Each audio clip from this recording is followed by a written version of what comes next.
যুক্তরাষ্ট্রের মিশিগানে Jack certain নামের একজন উদ্ভাবক এমন এক গাড়ি বানিয়েছেন যা সত্যি নজর কেড়ে নিচ্ছে। এই গাড়িটির কোনো পিছনের অংশ নেই, শুধু দুটি সামনের অংশ আছে, তাই লোকজন এটি ব্যাক টু ব্যাক নামে ডাকে।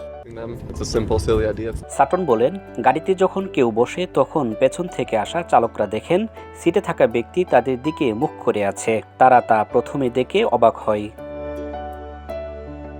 এই অদ্ভুত গাড়িটি তৈরি করতে দুটি পুরনো ক্রাইসলারের সামনের অংশ জোড়া লাগানো হয়েছে।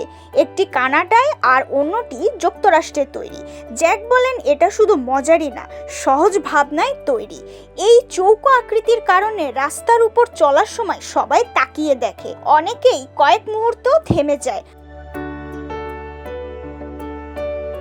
শহরের মানুষ এই গাড়ি দেখে কৌতূহল ও আনন্দে ভরে ওঠে। সাটন যোগ করেন, গাড়ি প্রতি গ্যালনে 100 কিলোমিটার পথ যেতে পারে, আর এর ফলে পাওয়া যায় হাসি মুখ।